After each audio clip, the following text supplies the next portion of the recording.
I am Babla Jonathan. You welcome to this edition of the Primetime News on Equinox Television, live from my headquarters in Cameroon's economic capital, Douala. In our top stories in this edition of the news, French Foreign Minister Yves Le Drian says the crisis in the two Anglophone regions of the country is deteriorating and that his government has called on President Paul Biya to solve the crisis and also to liberate political leaders, notably Professor Maurice Kamto, National President of the Cameroon Renaissance Movement, and others who are being detained in incarceration centers in the nation's political capital, Yaoundé. And Cameroon's Minister of External Relations, Lejeune Mbela, says that Cameroon is able to solve the Anglophone crisis without foreign intervention. He was speaking to members of the diplomatic corps yesterday in Yaoundé, and he said most of the atrocities recorded in the northwest and southwest regions of Cameroon are committed by separatist fighters. Stay with us.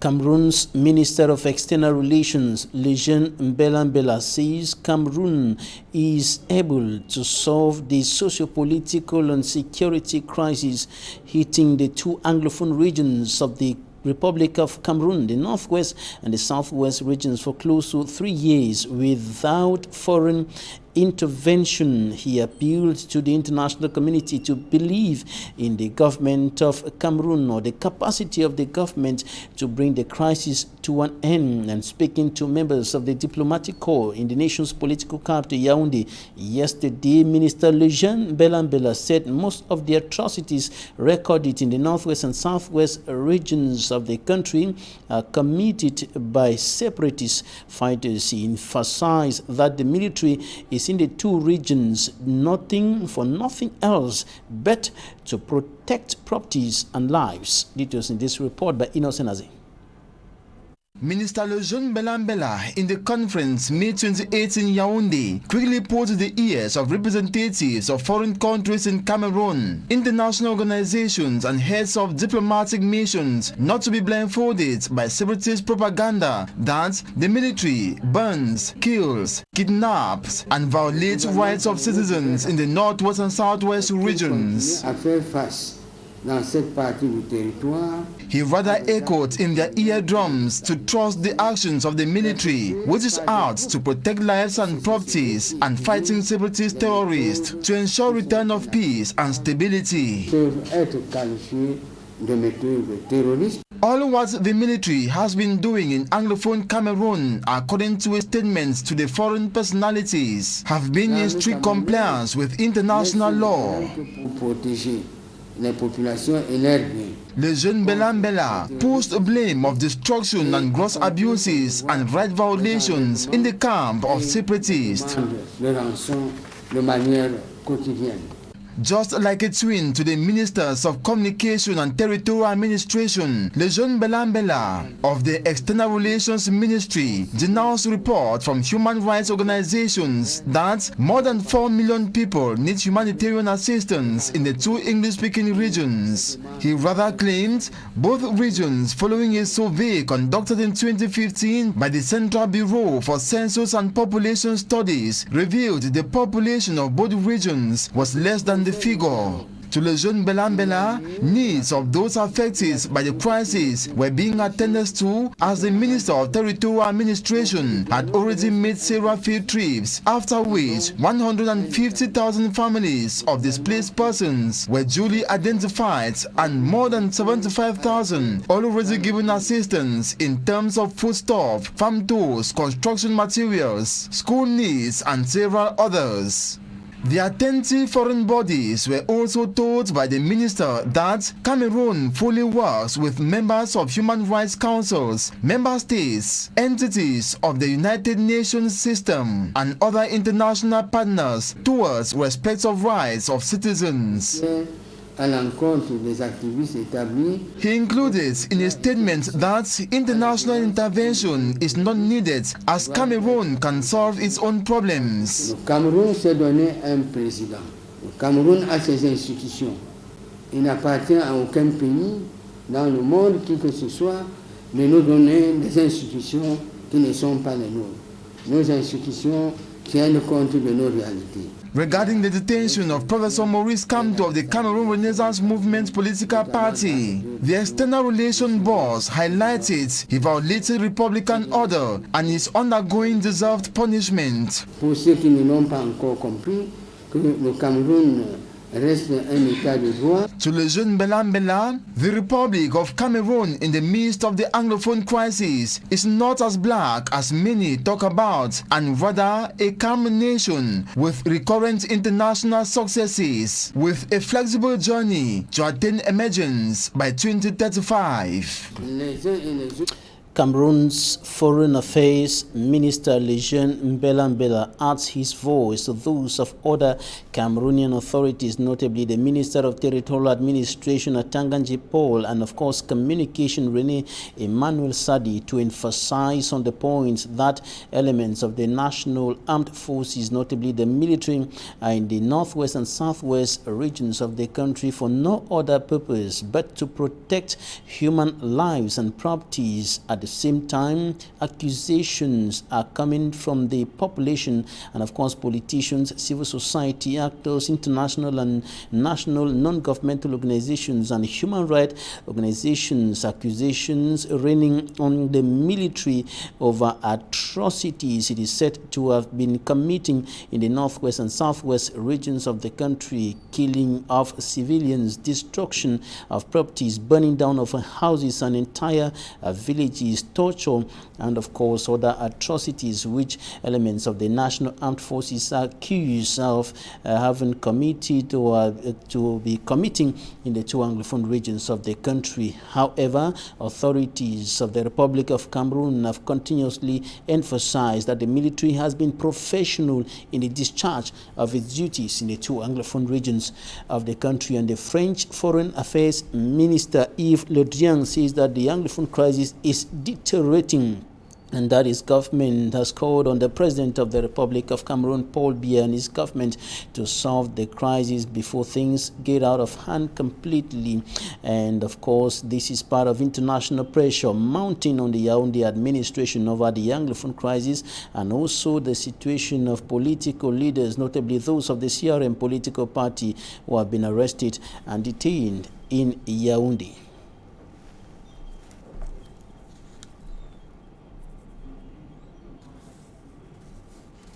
For me, I'm Strong Sander with that report on the statement made by the French Foreign Minister Yves Le Drian on the Anglophone crisis and also the situation of political leaders, especially those of the CRM political party who have been arrested and detained in Yaoundé. His report. We'll be coming back to that report in a short while. Time for us to talk about a situation in the Loum. It is, of course, in the Mongo division of the littoral region of the country where several persons have been rendered homeless by destruction exercise orchestrated or organized by the council of that locality. And the purpose of the destruction exercise is to reconstruct some parts of the town of Loum. And of course, we have details with Immaculate Fogwe. Of seeing their houses being demolished within a blink of an eye is a reason why they are in agony.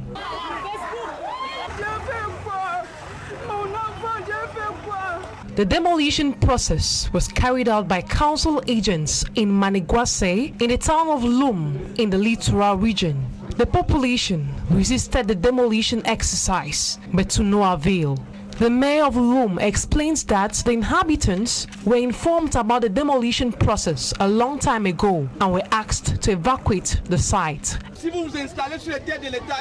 If you build your house on government land, then know that there are risks involved.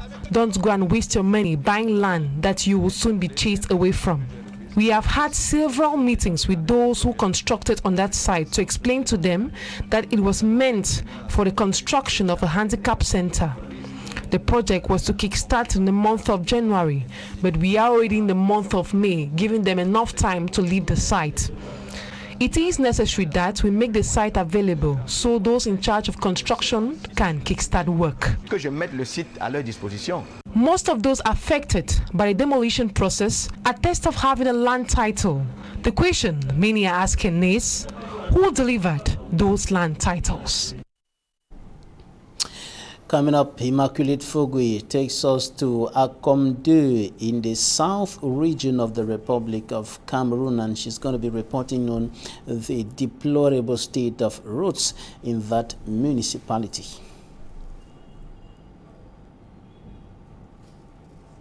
This bumpy, muddy, and dilapidated state of road that inhabitants of Akom 2 in the south region ply on daily basis. Access to this road by vehicles and motorbikes has been described by the inhabitants as a veritable nightmare.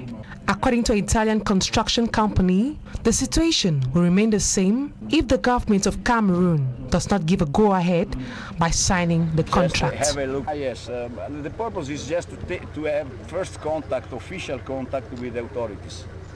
Just have a look also for the site for our compound, no? But it's just also a courtesy visit, no? And we are also only waiting to sign the contract to start the operation. Understand? So we are in touch with the government to finalize the administration papers. I mean, the contract, the main contract, and the financement must be signed by the bank. Local authorities who accompany the Italian team say they are optimistic. We are so happy and we are proud of our president. He promised this road on 2011 at Ebolova.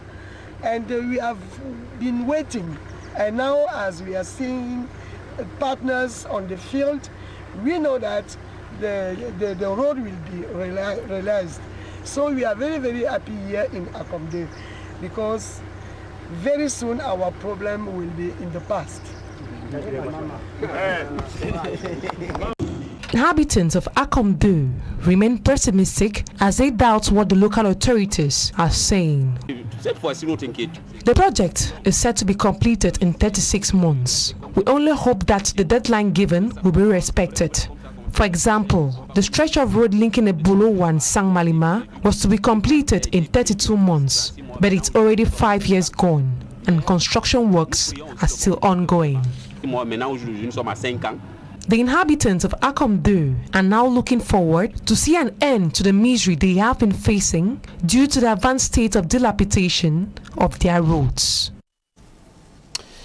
Those who are going to, or lawyers who are going to represent the common law in the upcoming Eloquence competition of the Cameroon Bar Association, and now known, there are 5 of them in number: Lem Maurice Wankwe Ayuri of the Njompam Law Office in Kumbu, Northwest region of the country; Ndam Runard Achu of the Cosmic Chambers in Bamenda, and of course we equally talking about Derek Evobu and Nokonene from the southwest region of the country, and John Paul Njomi Obase from the center region of the country. These are the 5 lawyers who are going to compete for the common law system in the Cameroon in the upcoming Bar General or Bar Association Eloquence competition, that is during the reopening, the solemn reopening of the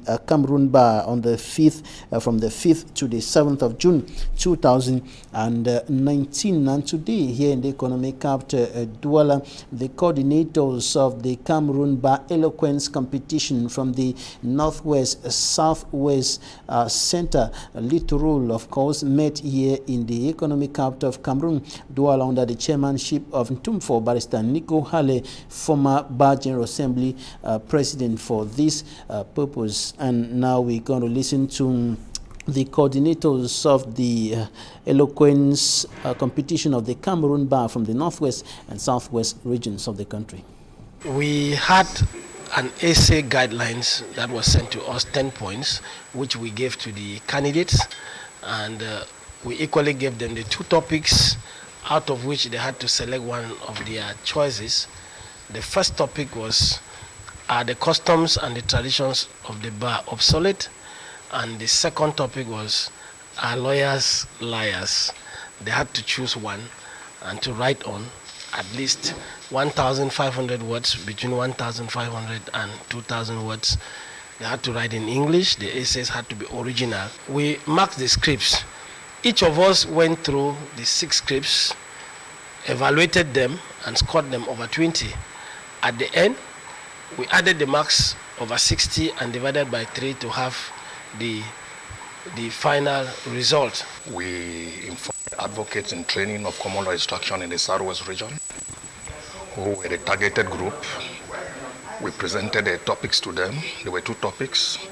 The first one are lawyers liars, and the second one are the custom and tradition of the bar obsolete. If you look at those 2 topics, they are topics which, if actually looked into, can revolutionize the way practice of advocacy is being done in Cameroon. So the competition was very tight. In all, we had 9 essays. The papers were coded and they were marked without the markers knowing the authors of the scripts. So at the end of the exercise, we had to select 2.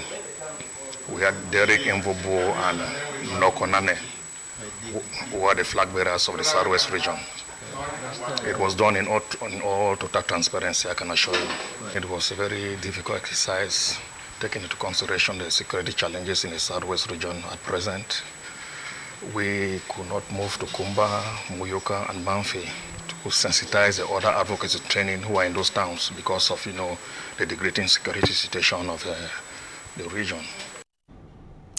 And the Center region got just 1 candidate for the upcoming Eloquence competition of the Cameroon Bar Association, while the Littoral region could not provide any candidates. Take a listen to the coordinators of the Bar Eloquence competition for the Center region and the Littoral region. We invited our colleagues to compete, and out of that, we held a series of meetings. Between 6 and 12 were actually attending our meetings. But at the end of the day, 3 of them came in with essays. In fact, it was difficult for us to select. Even though Yaoundé is not a common law terrain, we were able to come up with something because we had a lot of sensitization. We even had to explain to them the importance of the exercise. We brought in seasoned lecturers in law who were able to do the assessment. Rather unfortunate that we didn't have any candidates from Douala, despite the fact that we called on them repeatedly, but apparently they were busy handling matters for the chamber, so they didn't have enough time to do what was expected of them. Coming up in Talking Point, veteran journalist and political analyst Éric CHINJE speaks out his opinions on the socio-political tensions in the Republic of Cameroon, notably the crisis in the northwest and southwest regions, and also the economic situation of Africa. He spoke to our own Jean-Paul Chunyat. Take a listen.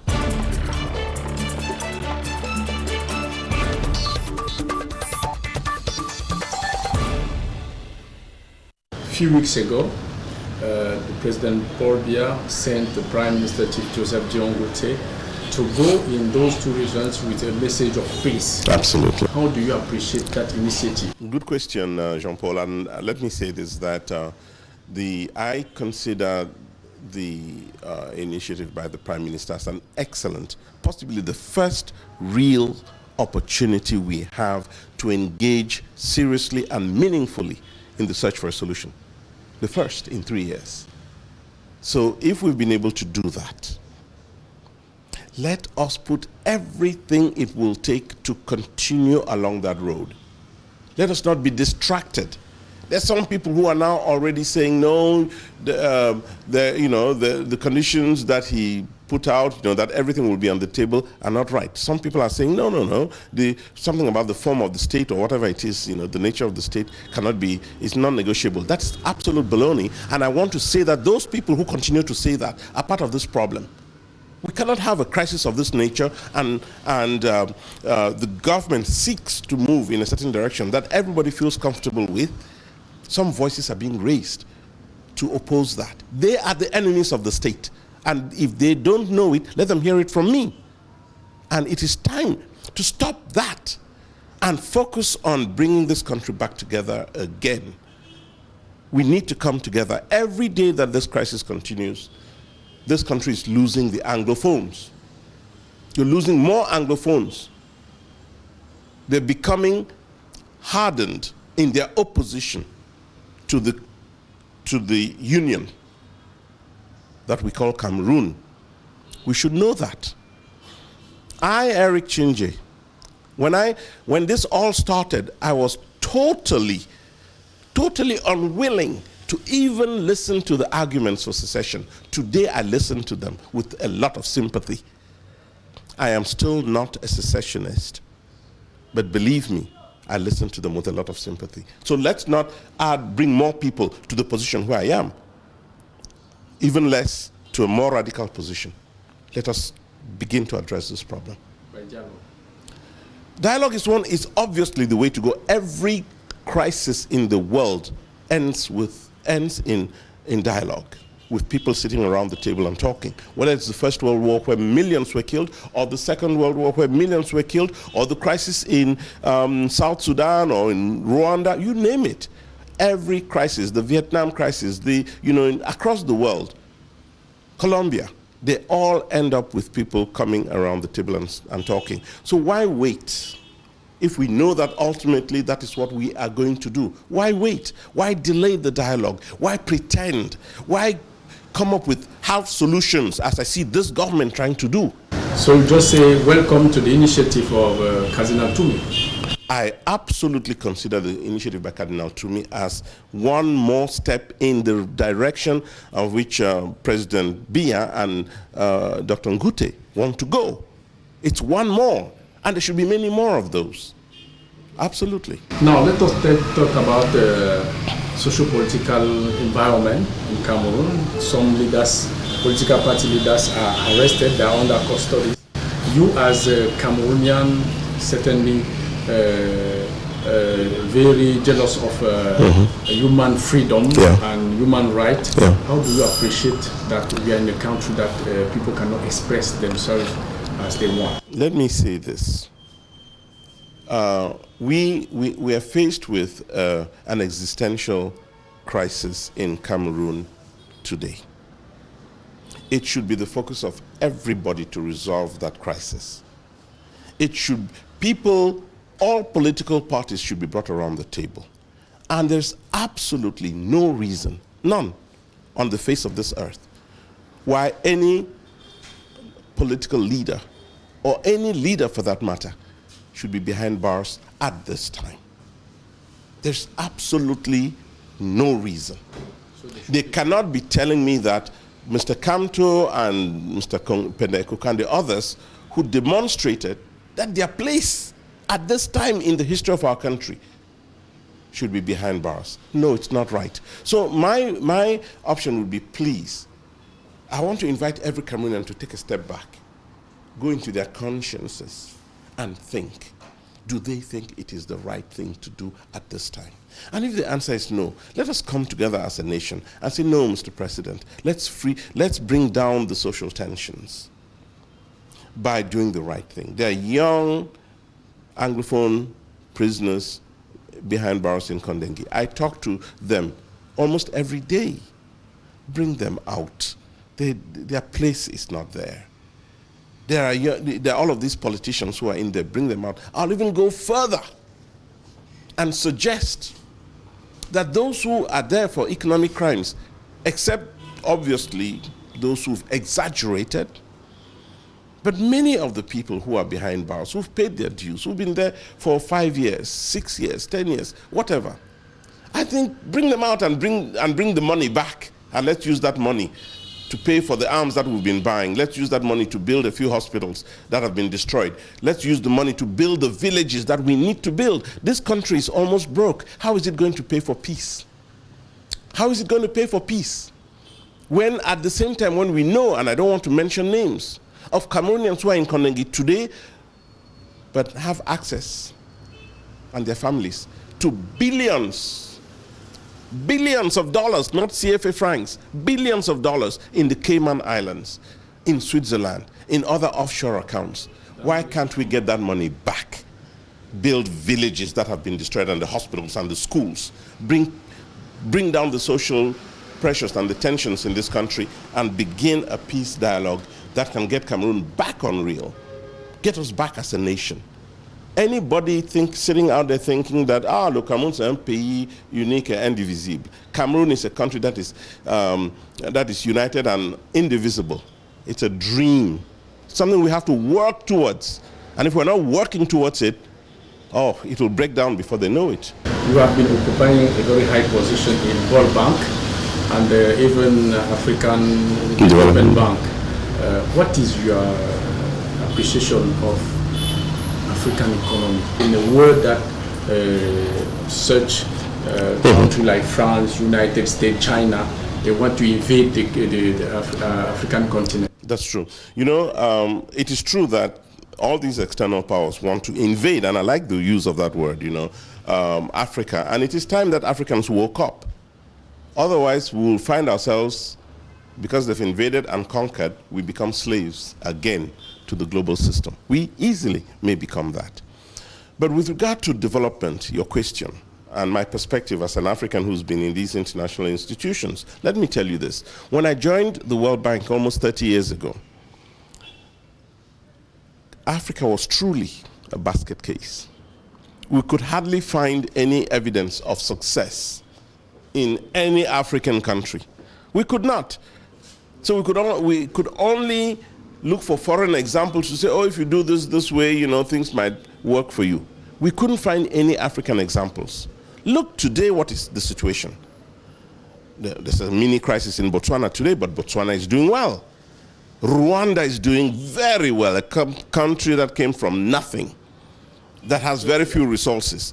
Ethiopia, I was in my first trip to Ethiopia, I couldn't even get a taxi. You had to apply to the government for a taxi. There was one or two hotels in the Gion and the Hilton in Addis Ababa. That's where anybody who was anybody went. Go to Addis Ababa now. Go to Addis Ababa now.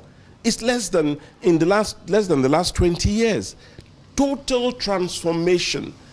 There are rail, metro systems that work. The taxis of all types. There are hotels, on innumerable hotels. I was today visiting a 4-star hotel in Cameroon. That hotel will be a 2-star in Addis Ababa. So Africa is changing. Africa has demonstrated its ability to change. Look at Ghana, look at Senegal, look at Cote d'Ivoire, look at Kenya, look at Tanzania, look at Namibia, all of these countries. Africa has demonstrated its ability to change. And I'll tell you something that might surprise you.